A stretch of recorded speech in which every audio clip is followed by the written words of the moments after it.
Do you have a Sprinter that has the battery light on? Well, the Clayway's got the fix for you. Hey, my name's Clay with the Clayway here in Muskegon, Grand Rapids, Michigan. Today on the show, we're gonna change, check, and replace an alternator on a Mercedes Sprinter 3.0 NV3 CRD diesel.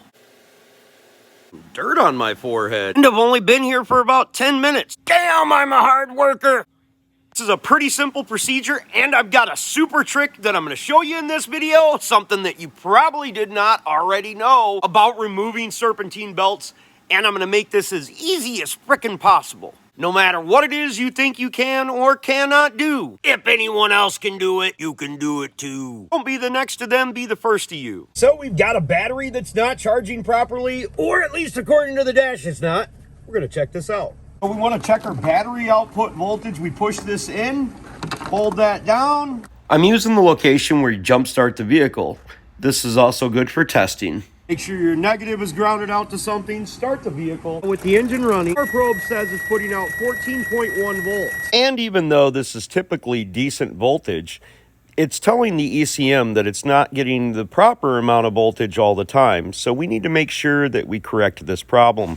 Voltage inconsistencies on a Sprinter or Mercedes will give you these types of readings and these types of codes on your dash. Come in here to the cab, right up underneath here, and we can quite simply pull this off. That unplugged, you won't have any power inside the cabin area, but if you start up the vehicle, then you reach down and unplug it. The vehicle doesn't stop running. This is a good little trick in case you want to disconnect power from the inside of the cabin. Now we're going to go ahead and disconnect the battery completely. Remove the floorboard to gain access to the battery, which is underneath here. You're going to save yourself a lot of grief by blowing out the tops of these screws before you stick your Torx in there. And if you don't blow it out, this is what you're going to have. Yikes, that wasn't no freaking fun. What we want to check for is voltage at the battery to see if it's getting a charge from the alternator. Now with the engine running, and during throttle, the voltage stays pretty consistent at about 14 to 14.2. Now this tells us that our battery is definitely getting charged, so it could potentially be that the voltage regulator isn't as many volts as it would like to see up in the dash. It could just be that our alternator is going out every once in a while. It can see microseconds what the alternator is doing, so I guess in this situation we're going to go ahead and replace the alternator, even though I'm not certain that it's not a connection problem. Know that we could take our connectors off of here, check our fuse box right here, and just double check that it's not our fuses or corrosion on the connection. We're going to loosen the 10mm nuts. Remember the rule of thumb, disconnect the ground first, then positive. Installation works in exactly reverse. Positive always goes on first. Hey, Clayway. So this one right here is the only one we need to loosen. And pull that up and set it up out of the way. So every single belt tensioner has a little hole in it right here. And you probably never knew what this hole is for. It actually holds the spring of the tensioner itself. Pretty sick. Check this trick out. Okay, so when you turn that, and you turn that up enough, you can just take an Allen wrench, drill bit, whatever, and your tensioner stays freaking open so you can put your freaking belt back on. In case we can't get underneath the car, we've got a 17mm, we've got a long extension wrench, and if we can't show you a video, we're going to show you that, and a little trick. You pull that all the way up, take you a drill bit, Allen wrench, pick, whatever, let it down, and it'll hold your belt so you can insert your alternator at the same time. Going from underneath, our long 17mm, we're gonna stick it in there, up on our tensioner, gonna loosen our belt. Now pay close attention.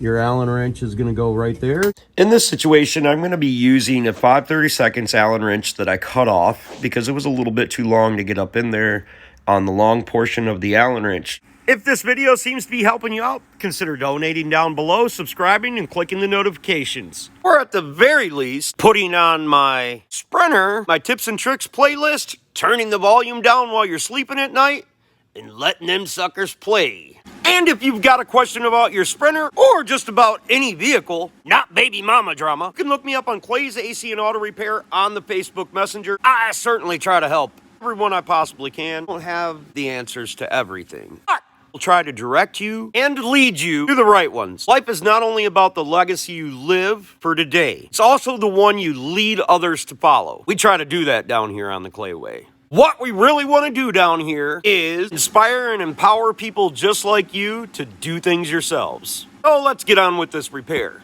This is the 5/32 that I cut down a little bit. Got my ratcheting wrench back here.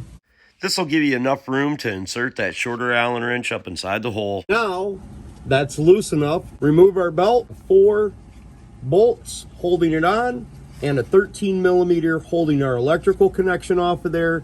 A swing clip down here that if you can't get this to come back off, push it forward, push down on your rocker, and sharply pull it back, and it'll come off without breaking it.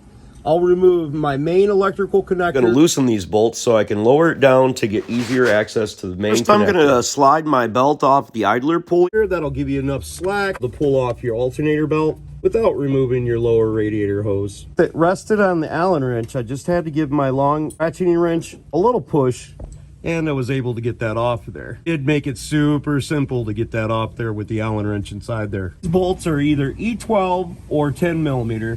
I recommend taking the top 2 bolts out first so you're not fighting against the pressure and you're able to hold the alternator down while you remove the other 2 bolts. You want to avoid dangling this by the wires.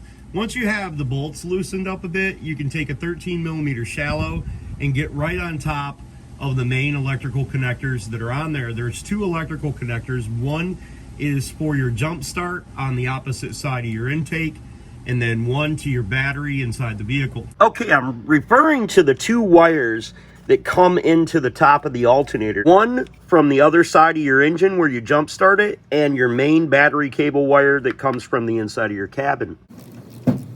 Once you get that off there, then you can remove the rest of your bolts. There's not anything too complicated about actually getting the alternator out. Should fall right out. If you're having trouble starting the alternator bolts, the right hand, if you're right-handed like me, wiggle it like this as you turn the bolts in. They should turn in tight. If they start to cross thread after you go down 3 or 4 turns, they should go in finger tight, tighten up easily. Obviously, of course, if they don't, they're not inserted correctly and it's going to cross thread. We don't want to do that. Make sure you start all 4 bolts before you tighten anything down, just like on any automobile. Always start the bolts to the object that you're installing before you tighten anything down. And before you tighten it up, make sure you install your wires on the top. Good to go. Now here's another super tip for you. Anytime you're installing a serpentine belt, always put it on the ribbed pulleys first, then slide it over the top of the flat pulleys. This will make it much easier for installation. Okay, so if you were careful, I'm sure you were, you should be able to slip your belt back on really easily. Once you have your nut connected, you can plug in the extra electrical connector here. Make sure you hear it click. I'm personally blind, so I just take my hand and I feel everything, make sure all of my belts are on my pulleys. I look as much as I can at stuff, but if you were gentle, you won't have any problems getting that on there. Now we can release our ratchet and pull our Allen wrench out of there. We're good to go. Well, after the repair, we had about 14.6 volts, no more dash lights. Everything's good to go. I hope this helped you folks out. Remember, no matter what it is in life you think you can or cannot do, if anyone else can do it, you can do it too. Don't be the next to them, be the absolute first to you. Remember, consider subscribing or donating, or at least turning the volume down at night, putting on some of my sweet Clayway playlist. If you've got a question for me, you can hit me up on Clay's AC and Auto Repair on the Facebook Messenger. No! Can't help you with your baby mama drama. Hopefully, though, I can help you fix that whip. God bless. Have the absolute best of days.